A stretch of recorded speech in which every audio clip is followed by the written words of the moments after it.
Muy buenas noches para todos los escuchas y televidentes que nos sintonizan a esta hora. Llegamos a todos ustedes en vivo y en directo a través del canal Baos TV número 8 en sus televisores y también a través de la emisora Granada Estéreo 104.4. Esto gracias a la Asociación para el Desarrollo Cultural de Granada y su equipo técnico que nos permite hacer este programa. Queremos saludarlos muy cordialmente. Nuevamente estamos aquí haciendo este programa Manos por la Paz, un ejercicio que propone el Comité Interinstitucional como pedagogía en torno a los acuerdos de paz de La Habana. Esta noche nos acompañan don Ramón Yepes, una persona muy conocedora de todo este tipo de temas, muy líder en el municipio, y don Raúl Vélez Tamayo, quien es nuestro secretario de gobierno y es además politólogo, porque hoy vamos a trabajar un tema muy por esta línea. Vamos entonces a darle un saludo, don Ramón. Bueno, a la teleaudiencia. Un saludo especial a los televidentes y nuestros oyentes, pues ayudar a conversar aquí al lado de los que manejan el tema, porque es un asunto que nos atañe a todos y unos leemos, analizamos, escuchamos, entonces ayudar como a entendernos en esta perspectiva de paz y de acuerdos, en este caso sobre la participación política. Líder, don Ramón, a todos los radioescuchas, los que sintonizan Baos TV. Sí, me uno a lo que dice don Ramón, es discernir sobre un tema supremamente importante, que es columna vertebral de estos diálogos de La Habana, que es el tema de la participación política. Es un segundo punto de las consideraciones que se plantearon en La Habana. Tenemos unos retos importantes desde el enfoque territorial que pretende estos acuerdos, porque los finales los que nos va a tocar hacer la paz somos a nosotros, los pueblos, ¿cierto? Los municipios. Sí, la paz es una construcción que apenas comienza, digamos sí, que la negociación es solo un punto de partida para comenzar. Sí, es un principio, y como llaman en La Habana, es la paz mínima, que es un tema supremamente importante, y queremos, digamos, que la gente conozca de primera mano cuáles fueron las consideraciones, cuáles fueron los acuerdos, cuáles eran las pretensiones que también tenía las FARC, y cuáles fueron los finales acuerdos que llegaron entre las FARC y el gobierno central. Bueno, yo les propongo, si ustedes quieren, compañeros, que hagamos como una pequeña recapitulación de qué es lo que ha venido pasando en este programa. Hablamos pues del proceso de las FARC y el gobierno nacional que se llevó a cabo en La Habana, Cuba. Al respecto de este proceso se han dicho muchas cosas y de estas negociaciones se han dicho muchas cosas. Lo que queremos es presentar para ustedes un informe lo más detallado posible, porque el documento es bastante extenso, pero para que ustedes tengan la posibilidad de enterarse punto por punto qué fue lo que se acordó en La Habana, ¿es cierto? Y que cuando vayamos a votar el 2 de octubre tengamos la claridad de si decidimos sí o si decidimos no, que tengamos claro pues con base a realmente al documento que se firmó. El programa pasado, don Ramón, estuvimos trabajando el tema de tierras, el acuerdo sobre el punto agrario. Recordemos que este acuerdo de La Habana tiene 5 puntos que son tierras, participación política, solución de las drogas ilícitas, víctimas y justicia, y la última que es fin del conflicto y acuerdos para la refrendación, ¿cierto? Más o menos eso es lo que, eso es lo que tenemos. La vez pasada hablamos de tierras, cómo se va a hacer un fondo de tierras para distribuirlo gratuitamente o subsidiado de 3 millones de hectáreas para los campesinos pobres y sin tierra, cómo se va a construir una serie de infraestructura para el campo, para mejorar las condiciones del campo, cómo se van a mejorar también las condiciones sociales del campo a través de salud, educación, vías, servicios públicos, y cómo también se va a apoyar al campo en procesos productivos de comercialización y de apoyo técnico y todo este tipo de procesos, titulación de tierras y todo esto. Todo esto ya lo trabajamos en el punto pasado en el desarrollo agrario. Hoy vamos a trabajar entonces el tema sobre la participación política. Pero permíteme, Didier, y yo invito a don Raúl que a raíz de esto no podríamos, diría yo, abordar este segundo punto sin antes hacer como un mini recorderis. Yo sé que Didier lo trabajó, también lo conoce pues nuestros oyentes y nuestros televidentes. Casi que los 5 puntos, a excepción de puntos de las drogas, casi que confluyen en la razón de ser de la lucha armada, por decir algo. Por decir algo, si usted habla de tierras, ese era un componente de lucha contra el muy importante, latifundio. Claro. Si usted habla, por ejemplo, de participación, es una de las luchas de los grupos sociales y las organizaciones sociales, porque sea una participación real y efectiva. Sí. Si hablamos de las condiciones del campesino o de los más desprotegidos en educación y salud, son componentes que desde hace varias décadas, yo diría muchas décadas, desde la creación de la República, por llamarlo así, en la lucha constante de los que tienen y no tienen. Y para tener participación y poder decidir, también decidir hacia una lucha. Uno diría que de pronto lo de los cultivos ilícitos, que es digamos, una problemática, por mencionarlo de algún punto más cercana en tiempo, sería uno de los aspectos que es coyuntural. Pero si uno coloca aquí en el panorama los 5 puntos, esa ha sido la situación de nosotros. En la situación, sí. Mire, don Ramón, Didier y oyentes, que desde que empezó todo el proceso de diálogos con las guerrillas y las guerrillas que ha padecido Colombia, uno de los principales elementos ha sido el tema de la tierra. La tierra ha sido como el bastión y el fundamento, no la justificación ideológica para combatir.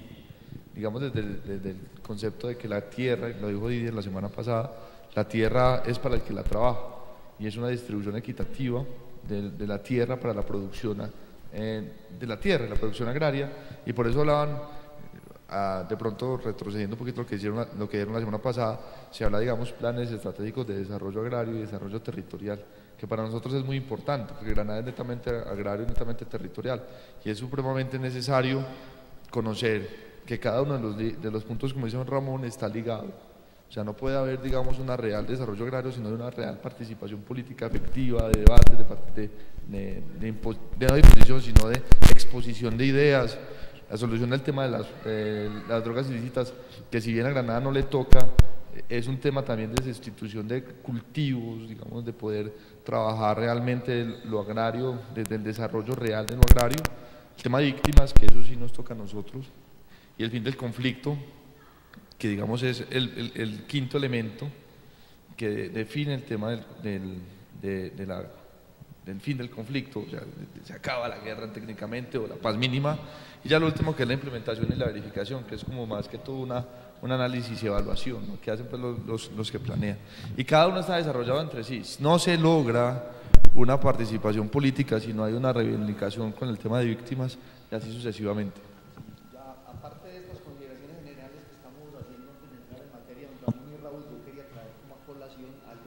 La vez pasada. Y es que... ¿Aló? Bueno, este micrófono está fallando un poquito, vamos a ponerle un poquito de cuidado. Decía que en el programa pasado yo manifestaba que estos acuerdos, por ahí el 90% de los acuerdos benefician a la sociedad en general, ¿cierto? Es más bien poco a las líneas que hablan de beneficios como específicos y puntuales para las FARC, son unos acuerdos para sociedad. Lo que ustedes dicen es muy cierto, se sabe que el inicio de las FARC fue un grupo campesino, excluido políticamente porque eran comunistas, no los dejaron entrar en el sistema político y es más trataron digamos, de desaparecerlos por vías de violencia.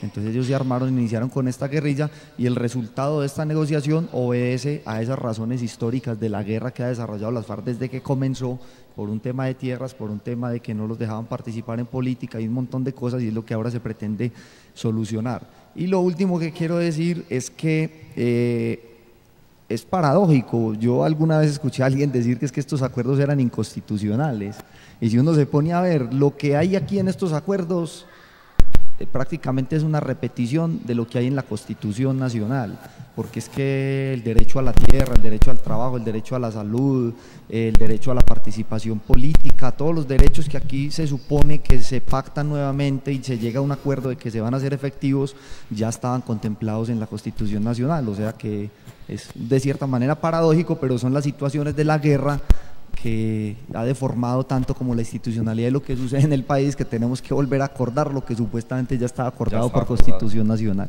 Bueno, no sé si les parece que pongamos el videito entonces de participación política para que arranquemos ya con el punto específico. ¿Estamos de acuerdo? Sí. Por favor, nuestro técnico Alexander, el duro allá, que nos ruede el videito de participación política.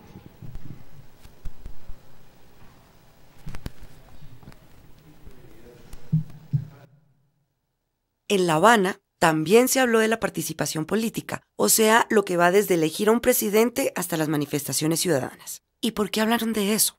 Fundamentalmente, porque si la idea es que las FARC utilicen la vía política en lugar de las armas, entonces hay que darles garantías de que la vía política de hecho funciona. Sin embargo, y esto es algo que el gobierno reconoció, la democracia colombiana está un poco desvencijada. Entre otras cosas, esta es una de las causas originales del conflicto, y es algo que Colombia todavía no ha resuelto. Piensen en los casos de gente ya muerta que supuestamente va a votar, o en el famoso intercambio de votos por tamales, o en el asesinato de líderes sociales, de Gaitán, de Galán, en el genocidio de la UP, o en la escasa representación que la población rural y las minorías tienen en el Congreso. Entonces, a primera vista, lo que se estaba negociando era que las FARC renunciaran a la lucha armada a cambio de garantías para poder hacer política y apostarle a la democracia. Pero, en un sentido más profundo, lo que estaba en juego era encontrar la manera de fortalecer la democracia colombiana, de incluir más voces en la conversación y enmendar muchos de los problemas que llevamos arrastrando desde hace años. ¿Y qué fue lo que se acordó? Pues se enfocaron en 3 temas: garantías para hacer oposición política, ampliación de la participación ciudadana y mejoramiento del sistema electoral. Vamos por pasos. En cuanto a la oposición, lo más importante es garantizar que sea posible, para lo cual se proponen 2 cosas fundamentales: crear una ley que reglamente el derecho a la oposición y hacer que esto no sea una actividad peligrosa, es decir, dar seguridad y proteger la vida de los opositores, por ejemplo, impidiendo que surjan de nuevo grupos paramilitares. Investigar, prevenir y desarticular cualquier forma de violencia contra la oposición, incluida la protección a las movilizaciones y protestas, será la misión del sistema de seguridad para el ejercicio de la política. Respecto al fortalecimiento de la participación, lo que se propone es promover el pluralismo, así como la reconciliación, la convivencia, la tolerancia y la no estigmatización. La meta es que se encuentren ideas diferentes y que se pueda discutir desde distintas perspectivas, que aquellas que típicamente han estado ausentes o las que rara vez han sido escuchadas encuentren su lugar, tanto en los espacios políticos oficiales como en las radios locales o demás medios de comunicación. Las acciones acá son muy diversas e incluyen una ley de garantías y promoción de la participación ciudadana, fortalecimiento de las veedurías a la actividad del Estado, dar acceso a información oficial, asistencia legal, técnica y financiera y la creación del Consejo Nacional para la Reconciliación y la Convivencia. Todas estas cosas y otras más serían las estrategias para que la gente exprese lo que quiere y piensa respecto del país. Finalmente, el mejoramiento del sistema electoral va desde facilitar la creación de partidos políticos hasta el diseño de estrategias para incentivar el ejercicio del voto. Esto es importante dado que en muchas ocasiones más de la mitad de la gente que puede votar no lo hace. Y en general, el sistema tiene varias manchas por delitos electorales.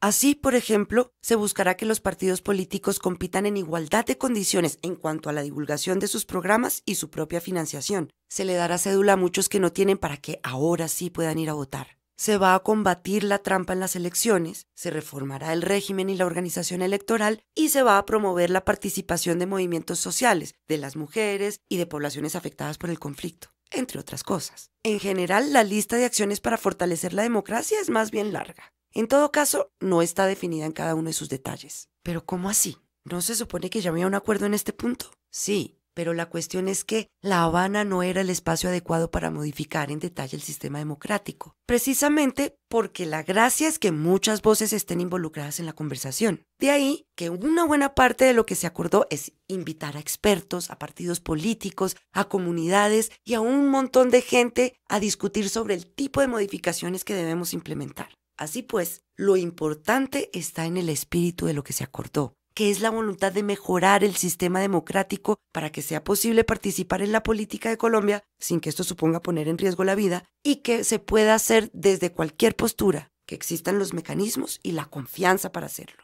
¿Y dónde queda el tema de las curules? ¿No que las FARC van a recibir puestos en el Congreso como parte del acuerdo?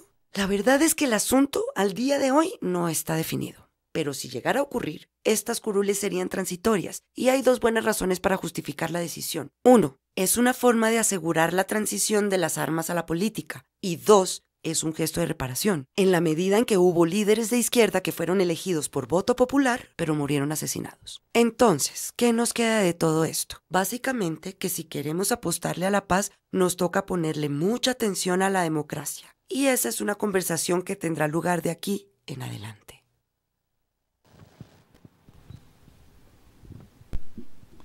Bueno, compañeros, ahí teníamos entonces el video resumen muy pedagógico sobre el punto de participación política.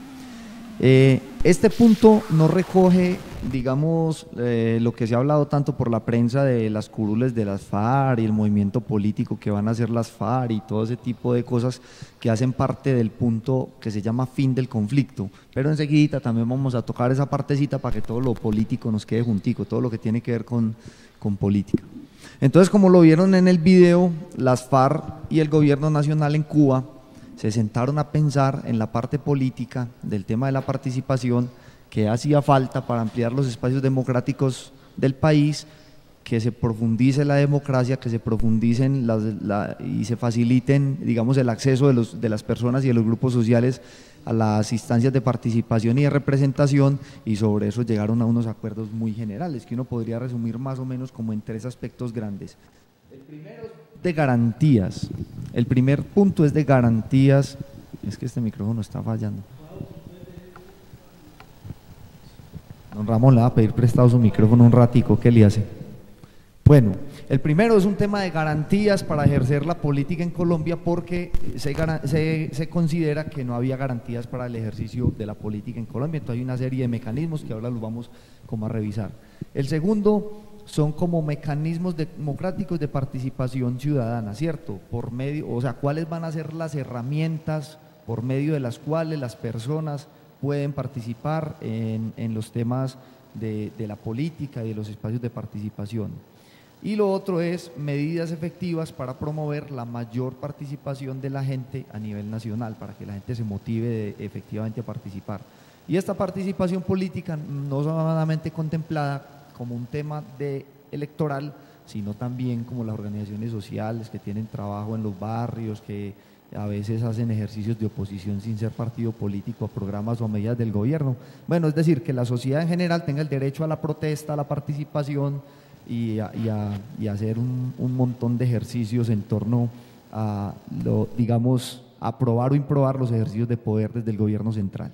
Hay una cosa interesante ahí, don Didier, es que en los acordado, en el tema de participación política del segundo punto de los acuerdos en La Habana, se habían puesto a consideración por parte de las FARC 12 puntos, es decir, de estos 12 puntos se mutilaron 8 y llegaron a un común acuerdo solamente 4, pendientes sobre el tema de la reforma del sistema electoral, la reforma también del Estado realmente como uno de los principios fundadores de las FARC, el tema de la elección popular, procurador, contralor, fiscal general y defensor del pueblo, no se llegaron a un acuerdo, que son temas que también es importante que la gente conozca.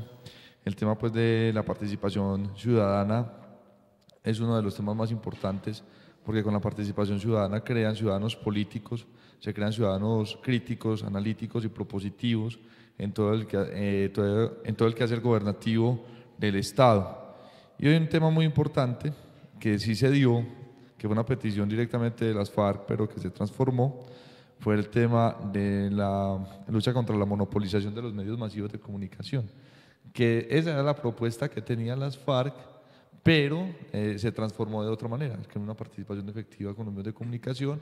Ahí es donde aparece, digamos, un espacio para que se puedan, no sé, hablar sobre diferentes formas de pensamientos políticos y poder, digamos, que la gente conozca otras alternativas para crear lo que les di hace un momento, una ciudadanía crítica, participativa, activa, políticamente consolidada y que permita crear una real paz desde la participación y la democracia, que es uno de los pilares para este segundo acuerdo.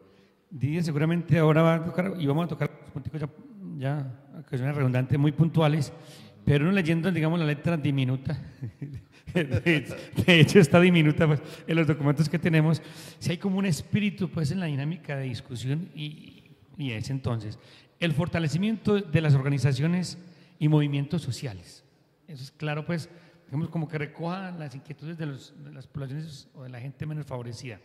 El robustecimiento de los espacios de participación, o sea, que tengan fuerza quienes participan, pero para que tengan incidencia y sea efectiva, porque es que usted le pueden dar participación y sirve para poco. Entonces, la idea es que sea efectivo. Y hay otra cosa que es muy importante, que hay que mencionarlo y lo ratifican en muchos apartes, es participación de la mujer. O sea, cómo la mujer, digamos, deja de ser aislada, pero tenga, digamos, una participación también efectiva, y habla mucho de las lideresas, pues, que tengan influencia en este componente. Por eso hablan de facilitar el pluralismo, el acceso a emisoras y canales, que en ese sentido hay mucho rechazo en algunas fuerzas, pues, Pero don Ramón, qué pena que lo interrumpa, sobre ese tema de emisoras y canales ha sonado mucho por muchos espacios, que es que las FARC van a tener un canal de televisión para ellos repartir su ideología 24 horas al día y que van a tener como 35 emisoras, ¿cierto? Y uno al leer el acuerdo se da cuenta de que esas emisoras que propone el acuerdo de La Habana no son para las FARC, sino que son emisoras comunitarias, o sea, como la emisora Granada Estéreo. Simplemente se van a abrir muchísimas más emisoras en diversas partes del país, pero para que la opere la sociedad civil, ¿cierto? Eso no va a estar en las manos, pues, de ningún partido político ni en ningún grupo en específico, sino que van a estar administradas como se administran las emisoras comunitarias y bajo la legislación que existe para eso. Y el canal de televisión sí efectivamente va a ser para partidos políticos, pero no para el partido político de las FARC, obvio que ellos llegarán ahí también, pero dice el acuerdo muy claramente que va a ser para todos los partidos políticos en igualdad de condiciones, ¿cierto? Entonces que quede como claro ese punto de las emisoras y los el canal. componentes que lo manejan más ustedes los politólogos, perdón, para no hablar de... bueno, que hay dos palabras que hablan de derechos y garantías, y en todos los componentes, y el recelo muchas veces de entrar a firmar o no es, tengo derecho pero me dan las garantías, ¿quién las supervisa? ¿A quién acudimos? ¿A qué organizaciones? Siempre se maneja en esos dos componentes. Entonces, garantías para la oposición política y de representación lógicamente, y garantías para las actividades ejercidas por los movimientos políticos. Mire que estuvo en tela de juicio en esas conversaciones, en algún informe, el papel de la policía que acude a las manifestaciones y a los paros cívicos. Y uno de los componentes de esto que estamos hablando es participación oportuna al solucionar los problemas de las protestas. Que mire que las diferentes protestas sociales terminan con piedras o con gases lacrimógenos, sí, o con detenciones. Entonces siempre es con la coerción del Estado. Derechos y garantías. Por eso habla también el estatuto de la oposición, para que tenga garantías como política, y las garantías para los grupos que hacen protesta, para los grupos sociales. ¿A quién diría, y lo dice Didier, que uno de los grandes logros de este acuerdo es no la censura y la eliminación de los partidos políticos, que de pronto es la moda que se está percibiendo en la cultura política colombiana, sino que está buscando fortalecer los partidos políticos? Como usted pregunta, don Ramón, uno de los garantes para que esto tenga validez y se pueda lograr el estatuto de la oposición, donde realmente haya garantías jurídicas y políticas para que esto sea real, son los mismos partidos políticos, donde se van a sentar en una mesa a plantear qué es lo que se está discutiendo, cuáles son las peticiones y las pretensiones que se tienen con respecto al tema de la oposición, y obviamente un resurgimiento de nuevo de los partidos políticos como pies para construir la democracia, una democracia realmente participativa, una democracia que la gente tenga acceso directo a los programas que se están planteando para lograr el poder político.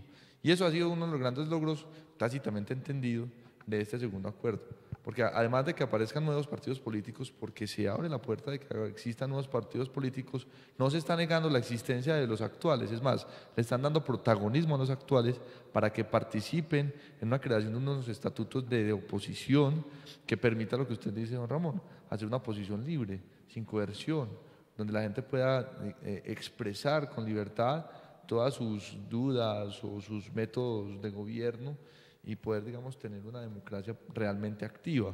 Eso para mí es un gran logro que se ha tenido en este segundo punto, independiente de cómo se vaya a llamar el partido político de las FARC, independientes, digamos, los partidos que vayan a surgir a partir de, porque no va a ser solamente un partido político el que surge, sino varios, es también, digamos, darle pie a la democracia, pie a lo programático, y va muy de la mano con lo que estábamos hablando hace rato, digamos, una creación de una ciudadanía realmente política que tenga capacidad, criterio y juicio para tomar decisiones en el momento de ejercer la democracia.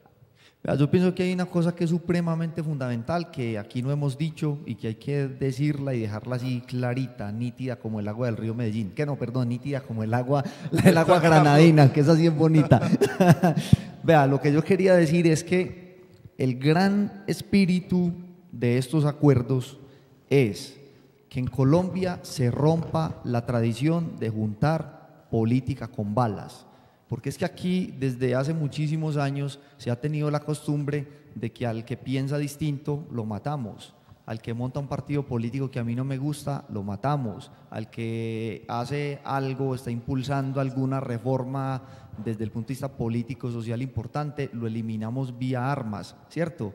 Recuerdan ustedes que por allá en los años 50 y posteriores hubo una guerra entre conservadores y liberales, porque los conservadores querían desaparecer a los liberales a punta de bala y los liberales se tuvieron que armar y también cogieron a los conservadores a punta de bala, y en medio de eso surgió el Partido Comunista por ahí en el 30 y no sé qué, y se quisieron presentar a elecciones presidenciales y los cogieron a bala y los iban a matar. Y de ahí, de toda esa violencia política, nacen todos los grupos guerrilleros que vienen después. Y recuerden que por ahí en los 80, en la década de los 80, las FARC, con un proceso de paz y una negociación que hizo, creo que fue con Virgilio Barco, fundó la Unión Patriótica como un grupo político para tratar pues como de salir del combate en armas y ir a las vías políticas, y a todos los exterminaron. Y las mismas FARC también han asesinado un montón de gente que ellos consideran sus enemigos políticos de derecha, por ejemplo como los diputados del Valle, ¿cierto? Es decir, aquí en Colombia ese tema de política y balas y política y muerte ha sido una cosa muy arraigada. Lo que pretende solucionar este punto de participación política es eso, es establecer las garantías para que en este país a nadie lo vuelvan a matar por lo que piensa, para que en este país a nadie lo vuelvan a matar por su ejercicio político, para que en este país a nadie lo vuelvan a matar por los proyectos de transformación social que intente impulsar, que todos los grupos políticos y todos los grupos de representación tengan las garantías, tengan los mecanismos y tengan la forma de poder manifestar su parecer, de poder proponer sus ideas y de conversar y dialogar con los demás y discutir y seguramente pelear, porque en política siempre habrá discusiones muy fuertes y habrá pues enemistades profundas, pero que eso no vuelva a llegar nunca más a las armas. Eso es en fundamento lo que está tratando de solucionar este asunto. Entonces, las FARC dicen, listo, nos dan todas esas garantías, entregamos las armas, y el Estado le dice a las FARC, listo, usted entrega las armas, se mete en el tema político, miramos cómo solucionamos todos estos daños que se han hecho, cómo tratamos de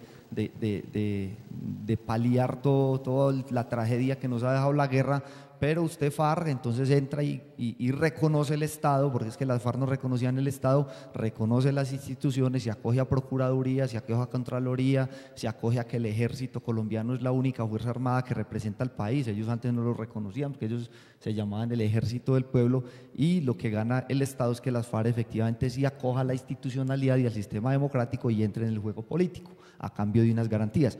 Pero les propongo que entremos en la letra menuda, ¿cierto? ¿O qué? Porque ya hemos hecho como un contexto muy general y sería bueno comenzar a trabajar como la letra menuda. Arrancamos entonces por derechos y garantías plenas para el ejercicio de la oposición política en general y en particular para los nuevos movimientos que surjan luego de la firma del acuerdo final. Estos son los temas pues como específicos y puntuales del acuerdo. Yo le hago una pregunta a ustedes dos para que entremos en el mismo contexto.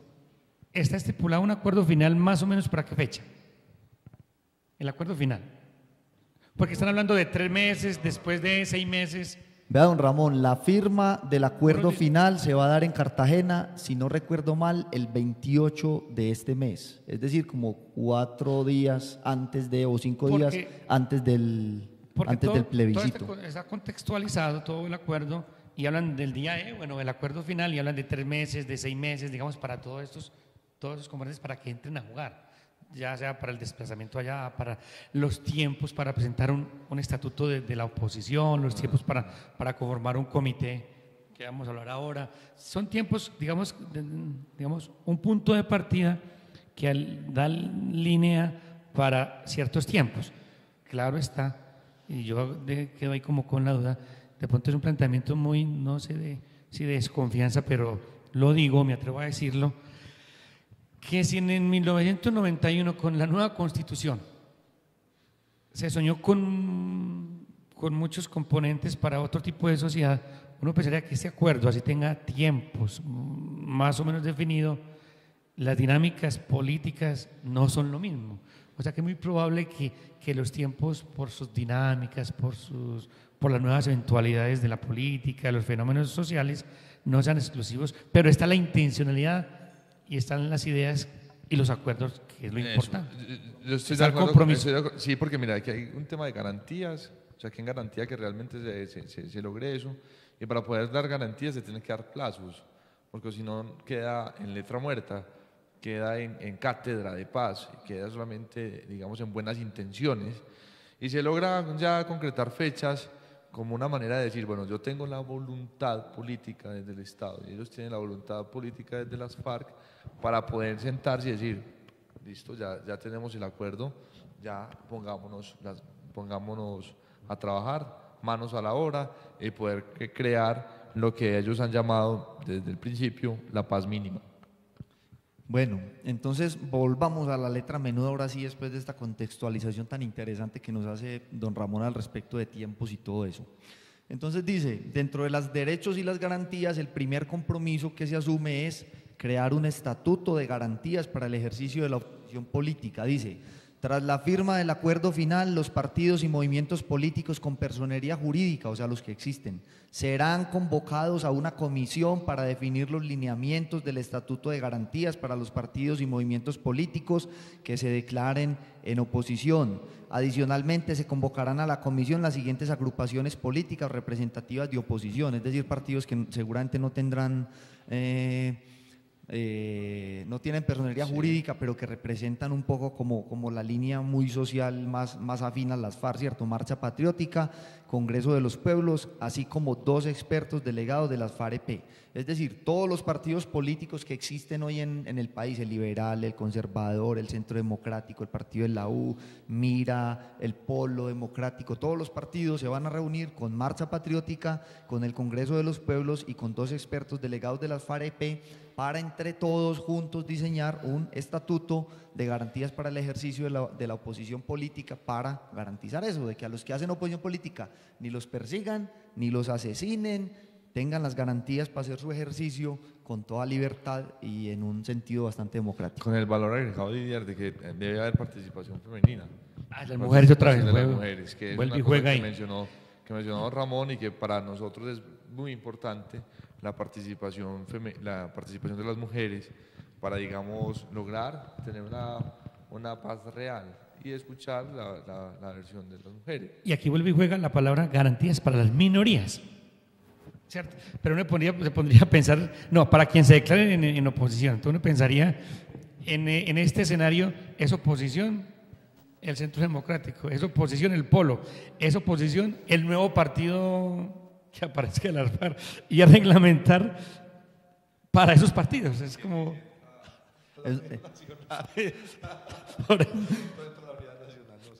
Sí, no, claro. Mira que sí, es un escenario que no tiene… Es decir, es un estatuto que no puede estar pensado para un partido Eso. político específico, porque usted sabe que ser gobierno y ser oposición, eso se rota muy continuamente. Sí. Entonces es simplemente un estatuto que marque unos lineamientos y unas garantías para cualquier persona que decida hacer oposición. Además, el acuerdo es muy claro en que esto no va a ser solo para los partidos políticos. Cualquier organización social que se declare en oposición o que entre en oposición a las políticas estatales va a tener garantías como cualquier, pues con todos los, es decir, son unas garantías para la sociedad en general. Estatuto de oposición. Además, Didier y don Ramón, eso también está refrendado en el Congreso, ¿cierto? Esto tiene que estar también refrendado en el Congreso de la República, de una manera de darle también legalidad y legitimidad. Por ahí a tiene estos que procesos. pasar Debe necesariamente, pasar por ahí, tiene que y pasar. como dice don Ramón, también tiene tiempo, después de que la comisión de los partidos políticos se sienten a hablar del tema de la estatuto de oposición, el Congreso lo refrenda 3 meses después. Tienen que refrendarlo, que es bastante importante, porque en el Congreso nos encontramos toda clase de oposición, de toda clase de personas y de pensamientos y de ideologías que refrendan, o no sé cómo será pues el debate frente a la situación, porque también deben haber recomendaciones de algunos congresistas con respecto a la mejora y a la adecuación de este estatuto. Lo que pasa es que no va a ser tan difícil, porque si el estatuto está socializado con todos los partidos políticos, pues los que están en el Congreso son los partidos políticos, y ellos fueron los que lo elaboraron, entonces va para adelante. Bueno, un segundo punto que se acordó dentro de este tema de garantías es la creación de un sistema integral de seguridad para el ejercicio de la política, que esto tiene varios punticos: adecuación normativa e institucional, es decir, hay que adecuar las leyes, las normas y las instituciones del Estado para poder acoger esto, ¿cierto? Poner en marcha un sistema de seguridad para el ejercicio de la política que garantice la articulación, funcionamiento y supervisión del mismo, que va a depender de la Presidencia de la República, ¿cierto? Fortalecimiento de las capacidades investigativas y de judicialización para procesar a quienes atenten contra quienes ejercen la política, es decir, el Estado se compromete a que cualquier persona que atente contra cualquier ser humano que esté ejerciendo la política se le va a investigar y judicializar, se va a hacer un esfuerzo muy grande. Esto también tiene una línea de prevención, ¿cierto? Alertas tempranas, sistemas de enfoque de género, el Estado tendrá financiación suficiente, bueno, prevención también en ese tema de la violencia contra las instituciones políticas, un esquema de protección también, hacen una evaluación de riesgo a las personas que tienen alguna amenaza o alguna cosa y se hace la protección, y un sistema de evaluación y seguimiento para constantemente estar evaluando cómo está funcionando este sistema de seguridad para el ejercicio de la política y hacer los ajustes y las correcciones necesarias. Fundamentalmente, ese es, digamos, como un punto también muy importante acordado dentro de la Habana. Y justo así mismo sistema general que estaba hablando de ayer, incorporar medidas especiales para las mujeres, incluyendo la valoración positiva de su participación en lo público, que lo decía don Raúl, y también la promoción de una cultura de respeto por la diferencia y el interés por la prevención de violencia contra quienes ejercen la política. O sea que volvemos, derechos y garantías. Derechos y me llama la atención que se debe reglamentar el derecho de réplica y rectificación en cabeza de las organizaciones y movimientos sociales. Me llama la atención porque es que es muy fácil hablar, herir, criticar, opinar, desvirtuar y nadie dice nada. Entonces queda como el ambiente que hablan que terroristas, que todos esos epítetos que se dicen de uno u otro lado. Entonces plantean esa reglamentación. Este nuevo sistema integral de seguridad para el ejercicio de la política me parece que es un grueso. Es bueno, pues está bastante amplio, y aunque reiteramos eso, en que eso tácitamente ya estaba metido en la Constitución Nacional y en las leyes, pues queda como ratificado aquí de una manera mucho más amplia y más profunda y con unos mecanismos. Bueno, yo me atrevo a hacer algo, don Didier, acá, de pronto haciendo las necesidades también de fondo del Estado. Es que este punto o este subpunto de esta participación política también va a dar pie a una necesidad urgente que necesita la patria, que es un tema de la justicia, una justicia real, una justicia efectiva y una justicia donde las personas puedan tener derecho real a la justicia, que no sea una justicia de papel o una justicia de trámite, sino que sea una justicia donde uno pueda disfrutar el sagrado derecho a estar tranquilo. Que sea efectiva, yo eso, creo que esa es la efectiva. raíz de muchos de los Sí. problemas en Colombia, Sí, de la gran mayoría. La gente se siente tentada a tomar justicia por su propia mano porque en la justicia no encuentra de verdad Y eso representación. me va a dar pie a eso. Yo creo que nos va a dar pie, pues cuando hablamos, digamos, de una judicialización, si bien está enfocado en un tema político, también eso de una u otra manera va a permitir a una real reestructuración del sistema judicial colombiano. Bueno, compañeros, los acuerdos también contemplan, ya hablamos de los derechos y las garantías, ahora vamos a hablar de los mecanismos democráticos. Los mecanismos son como las herramientas o la forma o las posibilidades de hacer efectiva la participación política. En La Habana se acordaron unos mecanismos democráticos de participación ciudadana, incluidos los de participación directa en los diferentes niveles y diversos temas. Lo primero es unas garantías para los movimientos y las organizaciones sociales, ¿cierto? Que ya lo había hablado don Ramón, que a ellos, a las organizaciones, movimientos y organizaciones sociales que no son partidos políticos, sino que son organizaciones sociales, se les garantiza el derecho, por ejemplo, al oportuno y libre a la información oficial, se les garantiza el derecho a la réplica y la rectificación, lo que le hablaba ahora don Ramón. Si el Estado o cualquier organización del país habla en contra de uno de ellos tienen el derecho de presentar sus argumentos y contradecir. Se va a hacer un registro de organizaciones sociales formales y no formales. A esas organizaciones sociales se les va a apoyar mediante asistencia legal y técnica, la creación y el fortalecimiento de estas organizaciones y movimientos sociales. Se va a agilizar la sistematización e intercambio de experiencias exitosas de fortalecimiento de estas organizaciones sociales. Y hay un montón de cosas, de derechos que no vamos a entrar pues como en la letra menuda porque no es del caso, pero hay un capítulo bastante amplio sobre estas garantías para movimientos y organizaciones sociales. ¿Cuál es la gran transformación que ustedes ven en este punto, don Ramón y Raúl? Primero, el tema de la transformación es que tienen que hacer un desbarajuste de la normatividad vigente sobre el tema de participación y sobre el tema de movimientos sociales y políticos. Tienen que retomar otra vez y reorganizar, incluso en los acuerdos lo mencionan, que hay que replantear otra vez y hacer los ajustes pertinentes para que realmente tengan participación efectiva y no sea solamente una participación discursiva frente a lo que hacer político. Y segundo es, digamos, darle pie a las bases realmente. Digamos que una de las grandes dificultades que se tienen en estos momentos es que los partidos políticos no tienen como principios ideológicos, y ahora con la creación o darle oportunidad a la participación en el debate de los movimientos y organizaciones sociales, permitirá realmente reorientar los principios ideológicos como fundamento de la política. Entonces ya van a haber grupos, organizaciones, movimientos que tienen dentro de su objetivo unos lineamientos políticos o lineamientos ideológicos que quieran llevarlo al ejercicio del poder, es decir, al ejercicio de gobernar. Y eso les va a permitir de una u otra manera que tengan esas posibilidades, darle pies a los movimientos políticos que son muchos, en muchos pueblos, movimientos sociales que son muchos y no en todos los pueblos de Colombia, que hay movimientos sociales reales, pero que no tienen, digamos, una participación política efectiva, hablando desde el tema de gobernabilidad. No, y yo creo que el punto central es darle reconocimiento a las organizaciones. En este caso, las sociales, es un reto grande. De pronto uno, digamos, en nuestra región no hay movimientos, digamos, sociales tan fuertes. No colocamos en el caso de nosotros, de las juntas de acción comunal, por ejemplo, ¿cierto? Esos son organizaciones sociales. Digamos, pero digamos, hay otras zonas, ¿no?, de Boyacá que hacen paro, mueven masas, las mismas que van a participar en la marcha patriótica o el Congreso de los Pueblos. No ven en el Casanare campesinos que defienden sus tierras, defienden sus propuestas, o contra la minería. Las asociaciones, por ejemplo, de víctimas del tema de restitución de tierras, los defensores de derechos humanos, movimientos fuertes, y entonces como rescatar un poquito, digamos, el compromiso del Estado como reconocimiento.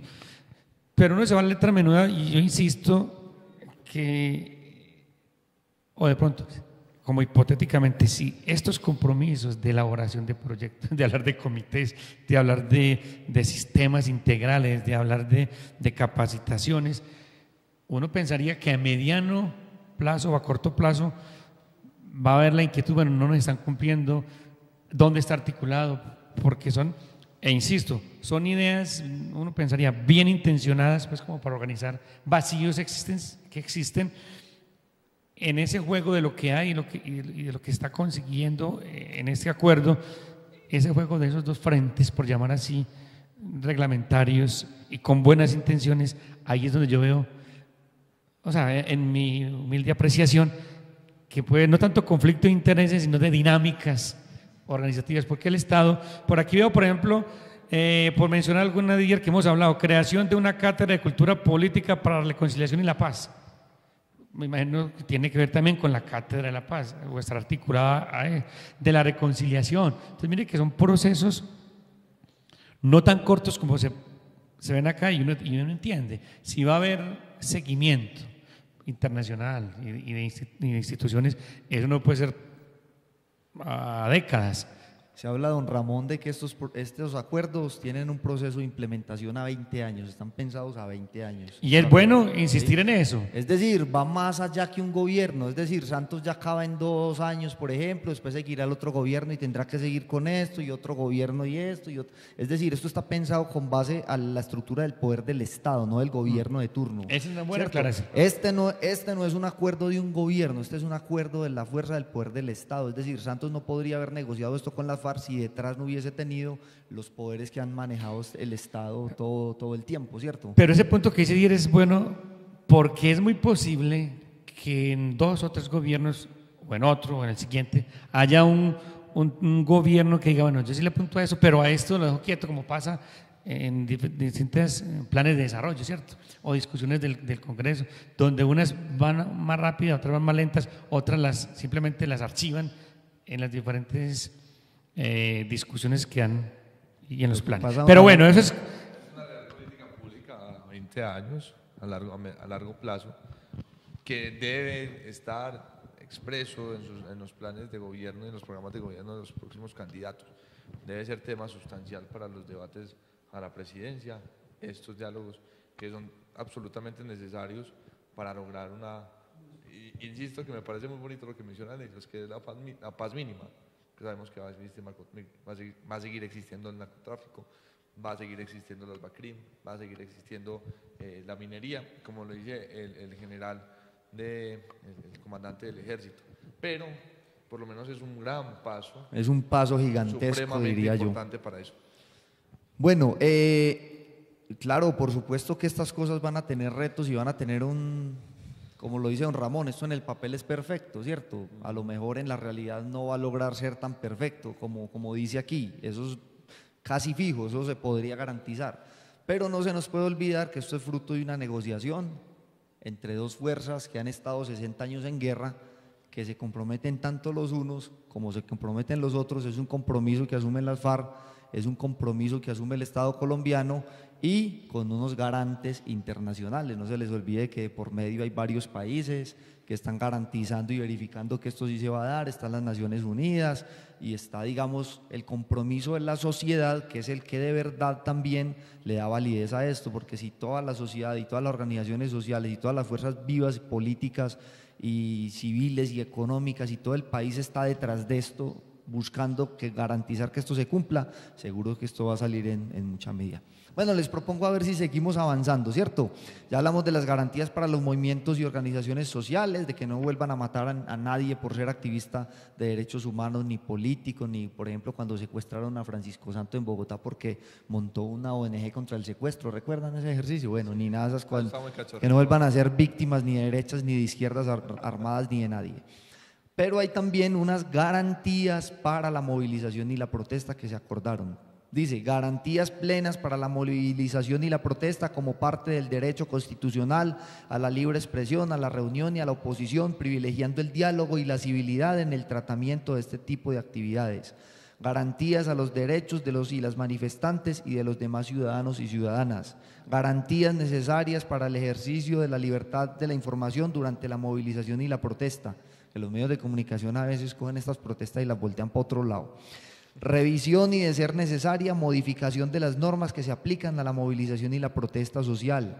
Garantías para la aplicación y el respeto de los derechos humanos en general. Los disturbios se tratarán con civilidad. Fortalecimiento de la vigilancia y el control de la acción y de los medios utilizados por las autoridades para el tratamiento de este tipo de actividades, garantías para el diálogo como respuesta estatal a la movilización y la protesta y acompañamiento del Ministerio Público. El Ministerio Público, Raúl, es la Procuraduría, me aclara usted, ¿cierto? Y ¿no? la Defensoría del Pueblo. Y la Defensoría del Pueblo. Acompañamiento del Ministerio Público en las movilizaciones y protestas como garante del respeto de las libertades democráticas. ¿Qué pretende esto? Que cualquier grupo social del país que no esté de acuerdo con una política del Estado o alguna cosa tenga plenas garantías para movilizarse, protestar sin que los atropellen, sin que le echen el esmada, espata y gases lacrimógenos, al no ser pues que estén haciendo muchos daños, pero en general es como un trato respetuoso, justo, equitativo, y que el gobierno y el Estado se compromete a escuchar a quienes protestan, a conversar, a dialogar y no acallar la protesta social en el país a punto de garrote como históricamente han ido sucediendo. Es supremamente importante que a partir, digamos, de ese subpunto se reconozca la Constitución. Uno de los grandes miedos que de pronto tiene actualmente la oposición es que se vaya a crear una nueva Constitución o que, como dijo Ramón hace rato, que esto sea supraconstitucional. Pero usted lee los acuerdos y siempre expresan los fundamentos o los factores reales de la Constitución, y eso para nosotros es un parte de tranquilidad. Y otro tema, creo que le van a dar un viraje diferente al Ministerio Público. Lo que pregunta Díaz hace rato es, ya el Ministerio Público no simplemente va a ser como el garante, sino que también se va a transformar en ese mediador o en ese gestor de las recomendaciones o las protestas que hayan, ¿cierto? Es decir, no solamente, bueno, es más, no le pegue a Didier porque está protestando, ¿no? Venga, hablemos con Didier cuál es la propuesta, y yo me convierto como en el puente para transmitir esas propuestas. Creo que es un reto. Dentro de mi imaginación, creo que va a salir una nueva entidad, o se va a reestructurar el Ministerio Público para que el derecho a la protesta sea efectivo y no se quede solamente en protesta, porque ¿de qué sirve uno protestar y no salga nada, no resulte nada? Pues es como perder el impulso. Y obviamente me imagino que dentro de toda esa estructuración que se vaya a hacer, es también hacer control de Estado frente a los disturbios. No es justo que tampoco atenten contra la propiedad privada cuando cuando hay movimientos que puedan ser violentos. No, igual de todo lo que leyó Didier, pues que es claro, voy a apuntar a otro que es las garantías para la reconciliación, la convivencia y la no estigmatización. Estamos en un país que cualquier opinión se estigmatiza, de derecha, de izquierda, por donde usted lo mire, estamos polarizados que compromete, y usted lo mencionaba, y más que comprometen lo desaparecen en uno o en otro escenario. Si no, digamos, con la pérdida pues, de la vida, con su aparición en escenarios de discusión, de derechos, pues, en uno o en otro caso. Y es importante el generar una cultura política con condiciones de reconocimiento y la defensa de los derechos constitucionales. Y hablan entonces de un Consejo Nacional para la Reconciliación y la Convivencia que tendrá sede en los diferentes territorios. Entonces, mire que son, digamos, además de lo que se acuerda, van creando instancias que les corresponde pues, llevar a cabo este tipo de decisiones en este componente, mecanismos democráticos de participación ciudadana. Bueno, y aquí se viene entonces el tema del canal de televisión y de las emisoras, tanta lata dado por ahí. Vamos a leer esto un poquito más puntual para que le pongan buena oreja y escuchen bien a ver qué es lo que dice aquí, a ver si es verdad lo que están diciendo por ahí o no. Vea. Dice, participación ciudadana a través de medios de comunicación comunitarios, institucionales y regionales. Los medios de comunicación comunitarios, institucionales y regionales deben contribuir a la participación ciudadana y en especial a promover valores cívicos, el reconocimiento de las diferentes identidades étnicas y culturales, la igualdad de género, la inclusión política y social, la integración nacional y en general el fortalecimiento de la democracia.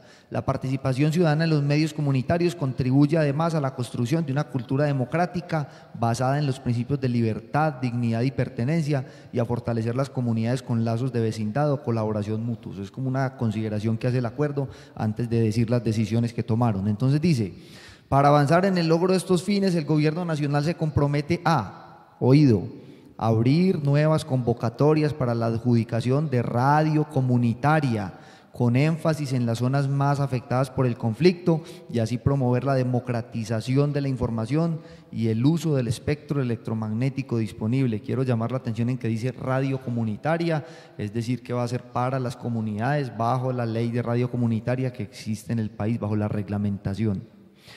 Promover la capacitación técnica de los trabajadores y trabajadoras de los medios comunitarios, es otro acuerdo. Abrir espacios en las emisoras y canales institucionales y regionales destinados a la divulgación del trabajo de las organizaciones y movimientos sociales, incluyendo los de mujeres y de comunidad en general. Financiar la producción y divulgación de contenidos orientados a fomentar una cultura de paz con justicia social y reconciliación. Y por inclusión política se entiende la mayor participación de ciudadanos y ciudadanas en los asuntos públicos en el marco del fortalecimiento de la democracia y no propaganda o proselitismo político. Ahí está. Y dice que se debe capacitar a la organización y movimientos y a todos los funcionarios públicos en esta dinámica de…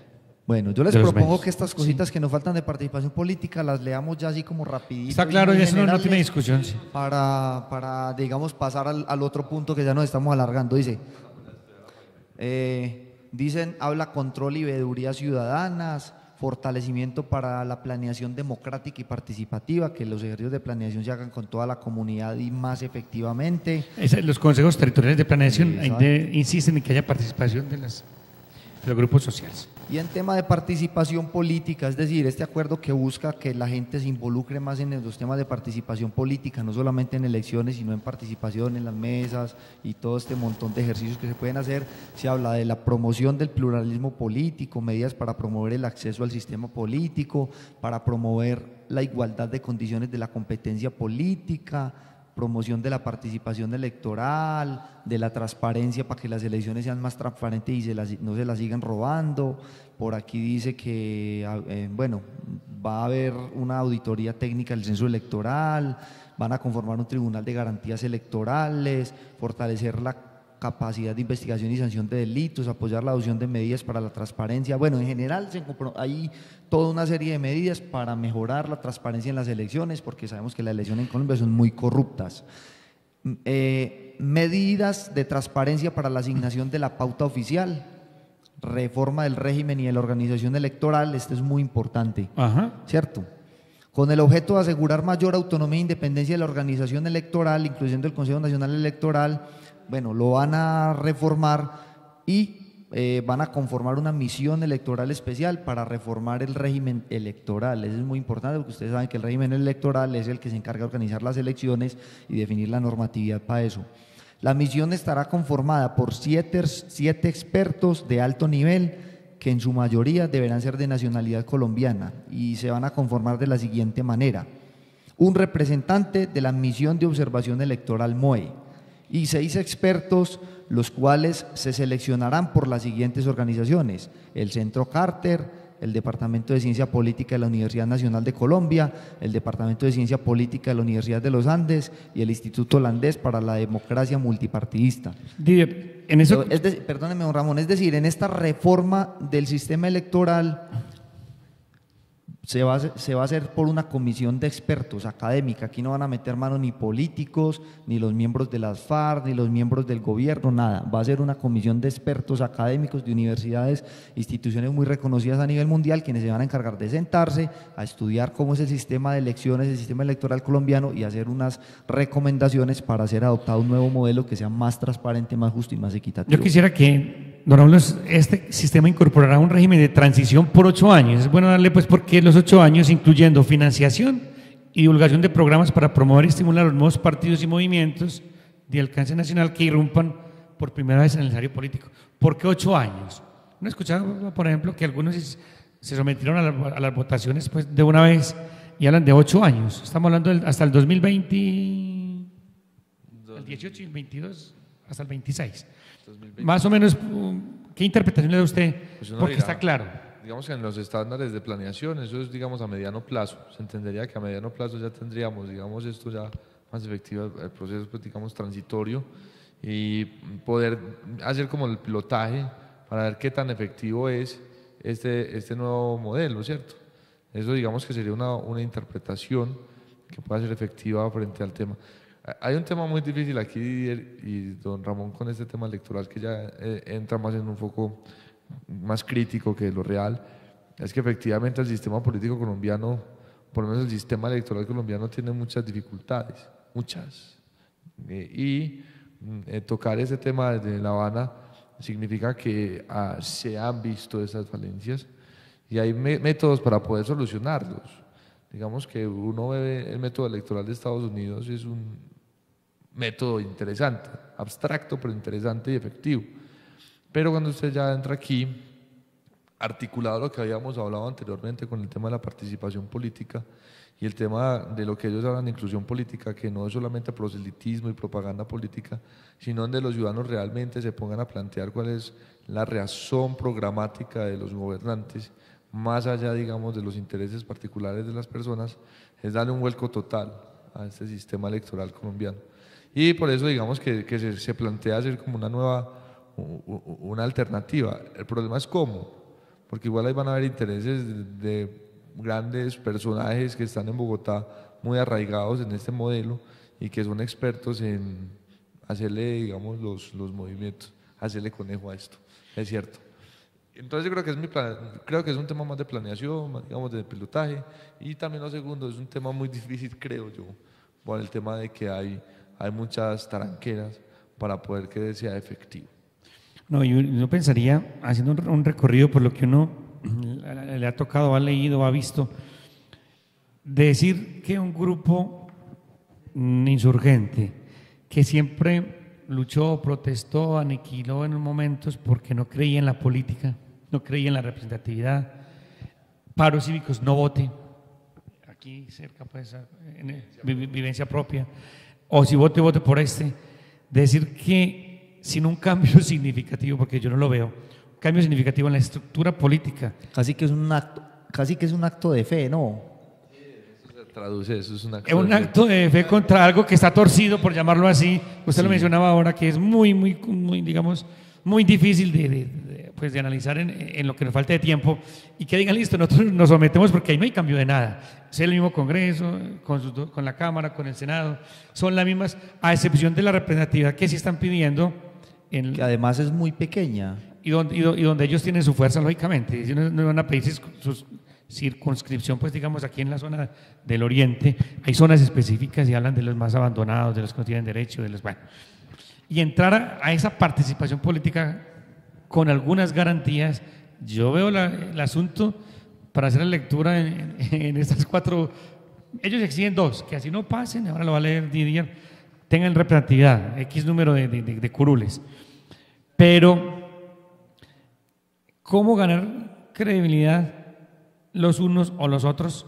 Digamos, los que ya están fortalecidos y tienen representatividad, es un reto grande. Bueno, vea, por aquí entonces hay una cosa interesante, dice, en el tema de promoción de la representación política de poblaciones y zonas especialmente afectadas por el conflicto y el abandono, ¿cierto? Hay bastantes en Colombia, entre otras Hay cosas. bastantes, es decir, los acuerdos de La Habana no solamente contemplaron 5 curules para las FARC en la Cámara y 5 curules para las FARC en el Congreso por 2 periodos mínimos garantizadas, sino que también se sentaron a pensar de que había zonas del país que no tenían la suficiente representación en el Congreso de la República, especialmente zonas abandonadas y afectadas por el conflicto, y se comprometieron a abrir 16 circunscripciones transitorias especiales para la paz, para la elección de 16 representantes a la Cámara de Representantes de manera temporal y por 2 periodos electorales. Ese es un asunto que no se ha discutido mucho. Son 16 representantes a la Cámara Nueva que van a ir a representar zonas territoriales, marginales o grupos sociales de zonas muy golpeadas por la violencia o muy golpeadas por la miseria. Es decir, va a haber 16 curules especiales para organizaciones sociales, para civiles. Esas no son las de las FARC, son para organizaciones sociales y civiles que van a ampliar su representación en el Congreso para tener una mayor vocería ante el Congreso y seguramente pues va de alguna manera también profundizar en todas las reformas que se tienen que hacer con estos acuerdos de paz. Didier, no sé, o será esa información, pero eso que usted acaba de decir tampoco eso no ha salido mucho. Eso no ha salido mucho no ha salido mucho. Porque es que, mire, desde que se planteó el tema de La Habana se ha planteado una paz con enfoque territorial. Y el enfoque territorial está, como lo dije al principio, digamos, en los municipios y en las regiones que fueron altamente golpeadas. Cuando uno dice por qué están golpeadas es por una ausencia de Estado, porque el Estado falló, porque el Estado no los acompañó, porque digamos que aparece un paraestado en esos sitios que empezaron a actuar como tal y que crearon una especie de legitimidad de algunas organizaciones, digamos, ilegales. Pero aparece esto como una herramienta para que haya discernimiento frente a esta paz con enfoque territorial. Ellos van a llegar allá a decir, bueno, cuáles son las reales necesidades y puedan debatir con criterio cuáles son las necesidades de estos territorios golpeados. Uno esperaría que ojalá al Oriente le tocara, ¿no? Ojalá pensaran también de nosotros. Sería muy bueno. Y se planteara de que Granada, Antioquia también pudiese tener un representante allá, sería un sueño. Lo mandamos a usted, Raúl. No, yo gagueo mucho. Mandamos a Fiverr, el hombre que está allá detrás de cámaras. Y efectivamente, digamos que igual hay un proceso también, ¿cierto? Y aquí siguen otra vez el tema de los tiempos y otra vez aparece cómo va a ser el modelo. No me queda claro porque en algunos debates que se han establecido es si van a tener voz y voto, solamente van a tener voz. Esa es, digamos, la discusión. O sea, si van a tener voz, pues interesante estar allá haciendo el debate, pero si tienen voto, tiene una importante injerencia en las decisiones de Estado. Vea, mi querido amigo, le cuento, hasta donde yo entiendo y hasta donde he leído los acuerdos y hasta donde he investigado, estas 16 curules que se van a dar para grupos sociales nuevas especiales por 2 periodos entran con pleno derecho, con voz y con voto.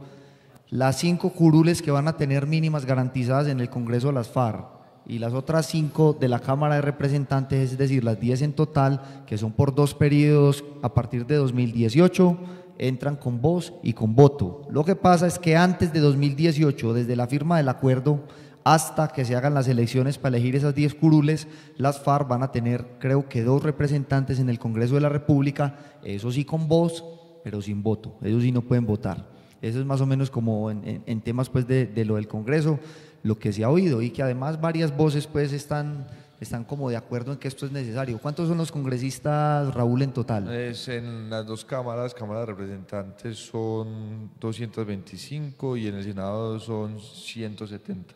Hágame la cuenta, entonces 10 curules, 5 en Senado, 5 en Cámara, no son nada. No, el es Centro Democrático mínimo. tiene 21 senadores y no ha podido bloquear las políticas de gobierno que van a hacer las FARC con 5 curules. Realmente pues es muy poquito y no es pero para nada preocupante, digamos, para la gente que se asusta como por eso.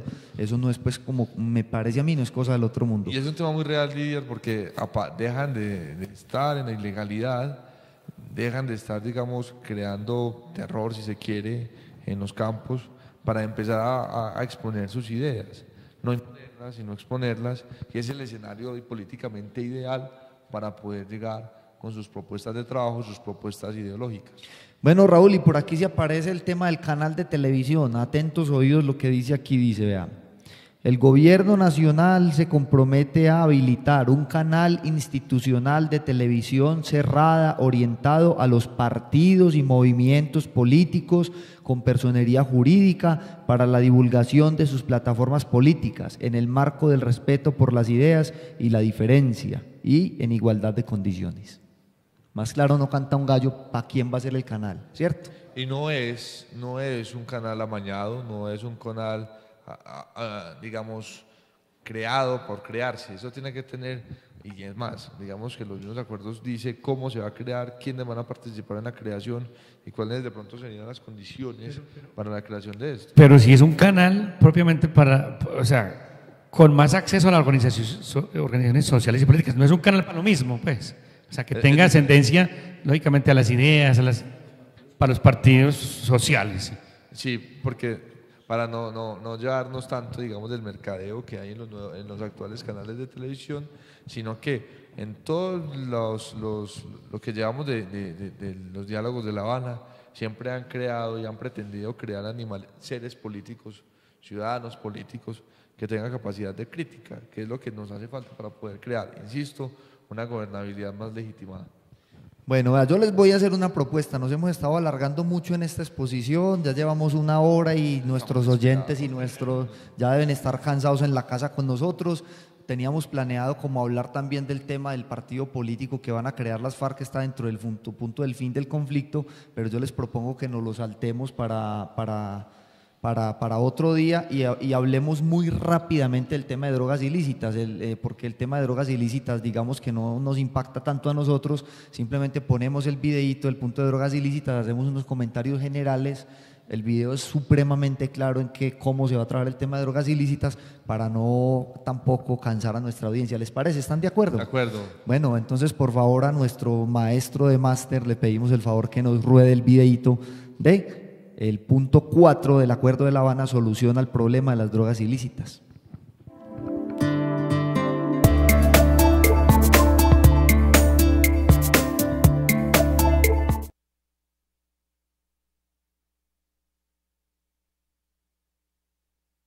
Ya era tiempo de que el gobierno y las FARC se sentaran a hablar de paz.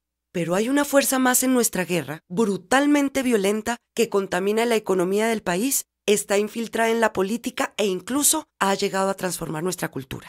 Se trata del narcotráfico. Por eso, aunque el gobierno y las FARC tengan toda la voluntad de construir la paz, en Colombia esto es imposible sin enfrentar el tema de las drogas. El problema es tan importante que fue todo un punto en las discusiones de La Habana. Pero a todas estas, ¿cuál es el problema? La droga tiene una demanda enorme. Se estima que hay cerca de 250 millones de consumidores en el mundo, o sea, 1 de cada 20 entre los 15 y los 64 años. Esas personas financian un monstruo clandestino que mueve 300.000 millones de dólares anualmente, genera violencia y convierte en delito la actividad de más de 60.000 familias colombianas cultivadoras. Es un problema complejo y por eso fue considerado en sus distintas fases: producción, consumo y comercialización. En cuanto a la producción, el problema afecta especialmente a los campesinos. ¿Por qué? Por la necesidad de superar la pobreza. Para el 2009, en promedio, ellos ganaban apenas la mitad del salario mínimo. Y en ese contexto, para muchos, cultivar coca, amapola o marihuana es una alternativa casi obligatoria. Pero para el Estado esos cultivos son ilegales y entonces el campesino es criminalizado. Tanto así que entre 2009 y 2014, 2.286 cultivadores fueron detenidos y más de 1 millón de hectáreas se fumigaron con glifosato, lo que afectó también cultivos legales y bosques. ¿Qué se propone para mejorar esta situación?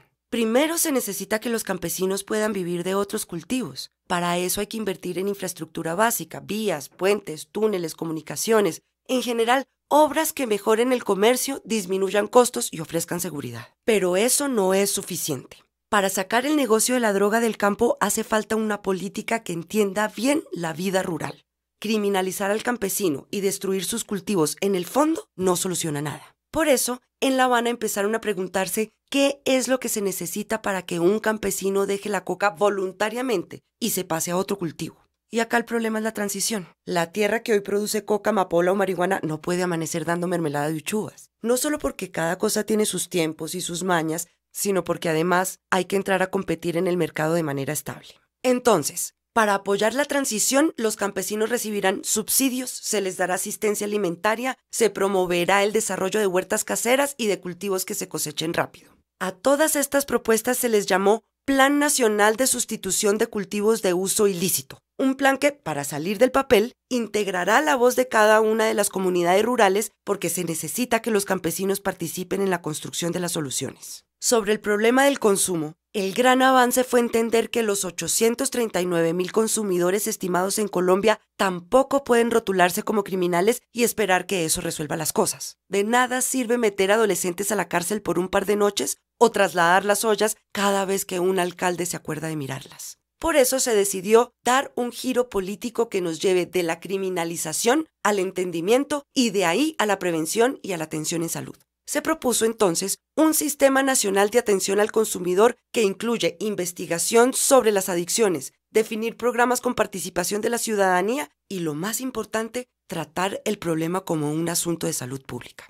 Ahora, veamos el monstruo desde el ángulo de la comercialización. Es decir, todo lo que va desde llevar las drogas desde el más recóndito de los laboratorios hasta cualquier lugar del mundo. Y dado que el negocio es ilegal, implica 2 ingredientes, corrupción y violencia. Cada mula que intenta cruzar una frontera, cada túnel, cada submarino, cada funcionario sobornado, cada estratagema de lavado de activos, cada una de esas cosas y tantas más hacen parte de una estructura que desestabiliza la sociedad. Por eso, en La Habana acordaron enfrentar el narcotráfico desde el control de insumos para producir droga hasta generar un conocimiento detallado de la estructura económica ilegal, para perseguir, encontrar y judicializar a todos aquellos que fomentan la criminalidad en torno al negocio de las drogas. Entonces, en La Habana se decidió entender lo que pasa en el campo, entender la mente del consumidor y debilitar la estructura de violencia y corrupción del narcotráfico como aquello que podemos adelantar desde ya en Colombia. Pero también comprendieron que faltaba algo fundamental,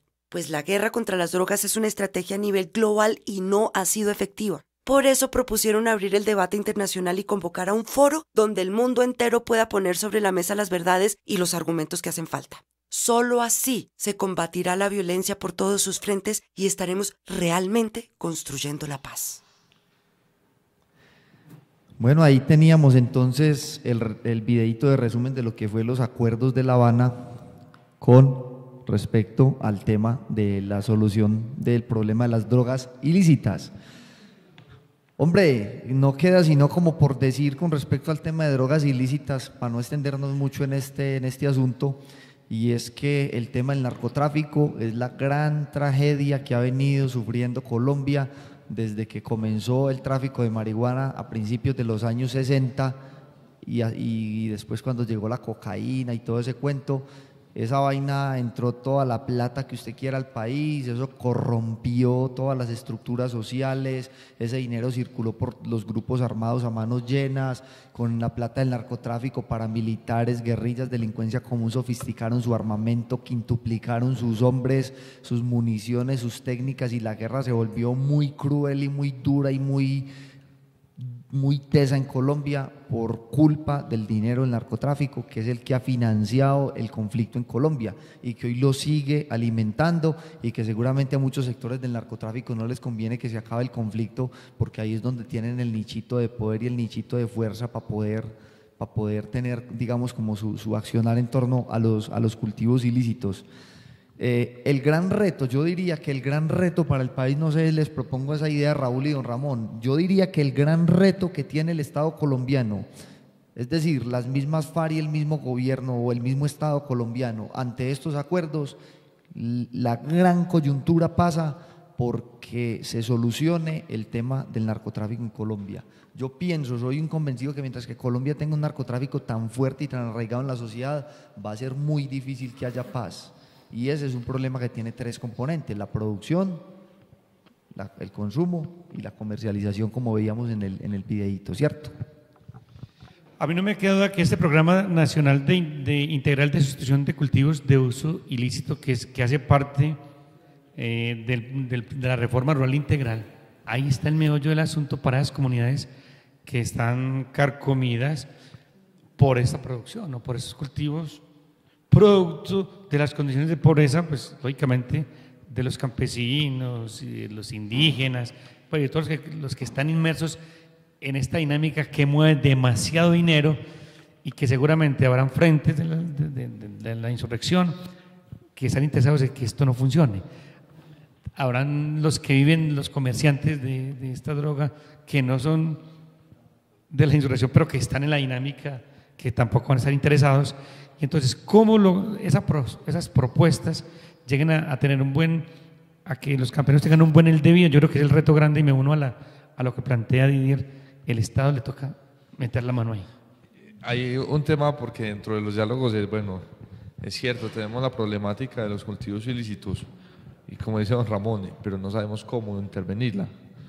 Una de las propuestas es de pronto el cambio o el cambio de paradigma. Sí, de paradigma y también cambio de los cultivos, ¿cierto? Pero entonces el cómo es insuficiente en ese caso. Y uno de los productos es, entonces sentamos a plantear cómo vamos a solventar estas dificultades, desde lo local y desde lo internacional, porque es que el problema no es exclusivamente de Colombia. Ayer casualmente salió que somos los principales productores de cocaína del mundo, perdón. Y los consumidores, lo que estábamos discutiendo hace rato antes en cámara, aquí hay un tema de economía, de sistema económico, oferta-demanda. Si no hay oferta, no hay demanda, si no hay demanda, no hay oferta. Y entonces, ¿qué hacemos con los que están consumiendo? ¿Qué se va a atender? Es una discusión que tuvo siempre Gabriel García Márquez. Nosotros producimos, pero ¿quién tiene más culpa? El que compra en este caso. Pero tenemos que sentarnos realmente, es cómo atender estas dificultades, cómo crear sinergias institucionales, sinergias internacionales para intervenir estas problemáticas que son muy graves y que los principales perjudicados ni siquiera son los que son capos, sino las personas, los raspachines, los campesinos, los indígenas que están allá en el monte raspando coca y que son los principales perjudicados, porque ellos de una u otra manera también tienen una forma de vida y también de una u otra manera están amenazados, porque es un tema muy delicado, afecta al orden público, afecta a la seguridad, afecta a la tranquilidad y afecta también el tema de la salud pública.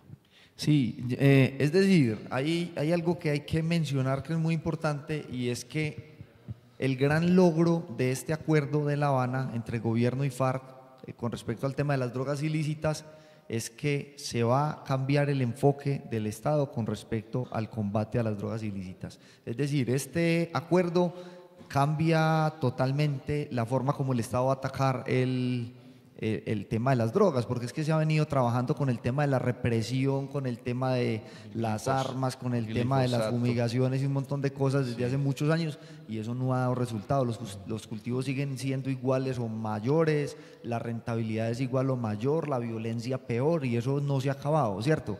Entonces hay un cambio de enfoque. ¿Cuál es ese cambio de enfoque? Primero, que a los productores y a los consumidores ya no se les va a tratar como criminales, porque antes se les criminalizaba. Entonces se perseguía al campesino que sembraba 2 hectáreas de coca y se perseguía al pelado que se fuma el puchito de marihuana o se mete la cosita de cocaína. Esos son los criminales y los que se metían a la cárcel, mientras que los que se están lucrando de ese negocio y están sacando todo el billete, pues tienen los mecanismos de poder y sus ejércitos para protegerse y el Estado efectivamente no los logra tocar. Entonces, ¿qué hace este nuevo enfoque? Con los productores venga, hagamos programas sociales para que sustituya cultivos, sálgase de eso, vamos a ofrecerle otras posibilidades rentables para que usted pueda tener una vida digna sin tener que recurrir a cultivos ilícitos. Con los consumidores no los tratemos más como criminales, vamos a tratarlos como un problema de salud pública, vamos a atenderlos como si fueran enfermos, vamos a abrir procesos de investigación para ver qué se puede hacer con todas estas personas y cómo se cura ese problema. Y con los comercializadores, que son los que se quedan con el billete, aquí lo que se propone es mano dura, ¿cierto? Eso. Mano dura. Para nadie es un secreto que las FARC tienen que conocer mucho del negocio del narcotráfico en Colombia. Ellos tienen que saber cuáles son las rutas, quiénes son, por dónde se mueven, cómo entra la plata, todas esas cosas. Si las FARC se comprometieron con el gobierno a ayudar a acabar con el tema del narcotráfico en Colombia, seguramente vamos a ver avances muy grandes en los próximos años, porque seguramente ellos son conocedores mucho, porque bueno, se dice que han comercializado mucho droga, pero sobre todo uno sí sabe que históricamente han cobrado porcentaje por cultivos, por procesamiento y por comercialización no, por rutas de salida de narcóticos. Ellos se han alimentado mucho de eso y seguramente pues que también habrán comercializado. Yo creo que en este caso, Didier, como también para cerrar, digamos que el programa, los tres elementos que usted menciona, viendo los costos que va a tener esto, va a ser unos puntos más ostentosos que va a tener este acuerdo. O sea, con el solo tema de sustitución de cultivos ilícitos, se va a sentar a decir, bueno, a mí un bulto de cocaína me vale tanto y un bulto de papa me vale tanto. Yo realmente no me es rentable tener papa. Entonces dígame qué hacemos, señor Estado, usted es el responsable y aquí en los acuerdos está eso.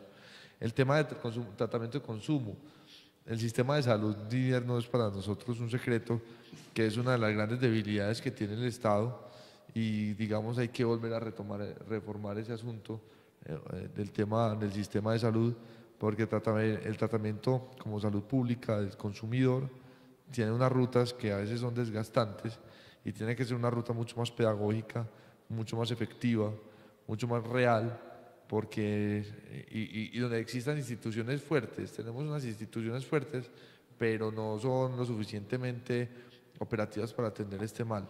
Y el tema del narcotráfico, sí, efectivamente, hacer coerción de Estado total frente a las personas que deporbajean la imagen de un país, porque es el narcotráfico una figura que nos tiene a nosotros muy deporbajeados en el mapa mundial. Sí, no hay mucho que agregar, sino que nosotros no tenemos, digamos, una influencia demasiado, digamos, marcada en este campo de las drogas ilícitas, escasamente el microtráfico, pero sí hay regiones bastante comprometidas y el cambio de actores y el accionar en los cultivos y en la vida cotidiana seguramente hará cambios. Uno esperaría muy buenos y muy significativos en las familias y en la gente pobre, que en el fondo es la que sufre en este tipo de actividades ilícitas. Bueno, yo no sé, yo quisiera también como para finalizar, ir finalizando eso, proponer como unas cifras, ¿cierto? El próximo plebiscito que vamos a votar el 2 de octubre, el montaje para hacer ese plebiscito, eso es muy costoso, eso vale 300.000 millones de pesos.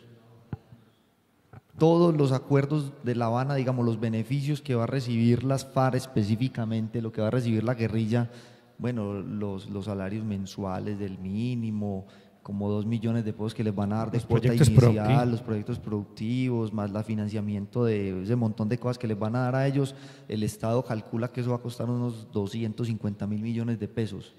Es decir, entre plebiscito y los acuerdos con las FARC en tema económico, 600. Se van, palabras más, palabras menos, 550.000, redondeemos en 600.000 millones de pesos. Eso es un infierno de plata, es mucha plata. Pero ¿sabe cuántos billones?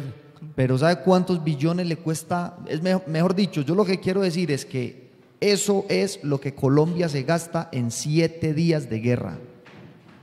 Es decir, pareciera una cifra astronómica lo que nos vale el plebiscito, más lo que valdría desmovilizar a las FARC, y de hecho es muchísima plata, pero eso se lo gasta Colombia en 7 días de guerra. Con el presupuesto de 7 días de guerra, paramos la guerra. Pensémoslo un poquito despacio y echémosle cabeza a ese asunto como es. Bueno, yo creo, don Ramón, despidámonos entonces. Bueno, yo creo que seguir leyendo, seguir escuchando, seguir informándonos para tener una posición muy clara y muy, digamos, muy diáfana o por lo menos consciente para este 2 de octubre. Sí, porque en este 2 de octubre se cambia la historia. Es un hito histórico para Colombia, es una nueva era, es un nuevo orden para Colombia, donde está en las manos de nosotros tomar una decisión si sí están de acuerdo con una paz.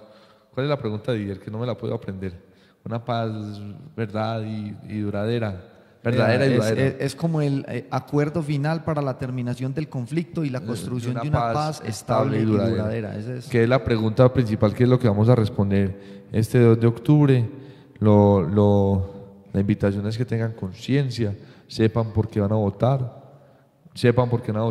Voto sí, informado, ¿cierto? Sí, un voto informado. Voto informado, si usted decide sí, que sea bien informado, si usted decide no, que esté bien informado, que sepa por qué, pero que sea un voto informado. Que sea un voto a conciencia, que no sea un voto visceral o un voto por apasionamientos políticos, sino que aquí hay un